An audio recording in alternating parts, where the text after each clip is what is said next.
पे अटैक हुआ है, जो लोग मतलब जो जवान और ऑफिसर शहीद हुए, उस पर आपका क्या कहना है? देखिए, सबसे पहले तो मैं ये जो आज डोडा में जो टेररिस्ट ने अटैक किया, जिसकी वजह से हमारे 4 सिक्योरिटी पर्सनल की डेथ हुई है, जिसमें एक कैप्टन या मेजर भी है, मैं ये बताना चाह रहा हूँ कि हम तो इसका कंडेम करते आए हैं, मगर मोदी सरकार की सबसे बड़ी नाकामी है। देखिए, ये जो डोडा में हुआ है, ये एलओसी से बहुत दूर है।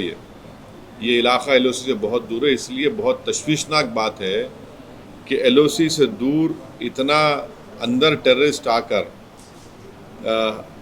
हमसे, हमारी फ़ौज से मुकाबला कर रहे हैं, और जिसकी वजह से 4 आर्मी पर्सनल की मौत हुई है, कैप्टन का भी उसमें जान चले गई।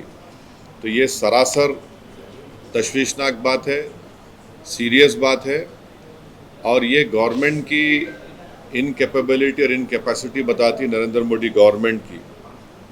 और दूसरा ये है कि अगर आप देखेंगे कि 2021 से 31 से ज़्यादा टेररिस्ट अटैक सिर्फ जम्मू रीजन में हो रहे हैं।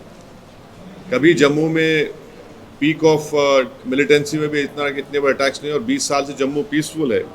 तो ये रजौरी, पूंछ, कठुआ सेक्टर में तमाम चीज़ें हो रही हैं, और इसमें अब तक 48 के करीब सिक्योरिटी फोर्सेस हमारे मारे गए, 19 सिविलियन है और 48 टेररिस्ट की डेथ हुई है। एक ये बता रहा है कि कोई इंफॉर्मेशन शेयरिंग का सिस्टम ही नहीं है। अगर ये गवर्नमेंट, इंडिया के जो एक्स एम्बेसडर पाकिस्तान के अजय बिसारा है, उनकी किताब पढ़ेंगे एंगर मैनेजमेंट, जिसमें उन्होंने लिखा कि अल-कायदा श्रीनगर में एक बहुत बड़ा टेररिस्ट अटैक करना चाह रही थी।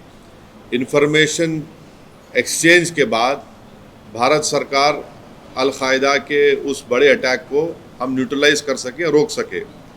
तीसरी बात यह कि लोकल से कोई कांटेक्ट नहीं है, स्पेशली नौजवानों से। चौथी बात यह है कि नरेंद्र मोदी बोल रहे कि 370 के बाद सब खत्म हो गया। क्या ख़त्म हुआ 370 के बाद? और पांचवी बात यह है कि चाइना, ये सब तमाशे, चाइना का भी इसमें रोल है, और ये सरकार जो है चाइना के बारे में बोलने से डरती है, कतराती है, और बिलियंस ऑफ डॉलर्स का ट्रेड वन साइड चाइना से हो रहा है। तो हम इसका कंडेम करते हैं, मगर इसकी पूरी जिम्मेदारी नरेंद्र मोदी गवर्नमेंट पे आती है। और पार्लियामेंट इलेक्शन के दौरान जो नरेंद्र मोदी बड़ा बात कर रहे थे, बड़ी बात कर रहे थे, हम घर में घुस के मारे, क्या हो रहा है फिर ये? तो ये सरासर नाकामी है गवर्नमेंट की, टेररिज्म को कंट्रोल नहीं कर पा रहे। और डोडा में जो हुआ है, ये तो एलओसी से बहुत दूर है, तो इसलिए बहुत तशवीशनाक और डेंजरस बात है ये।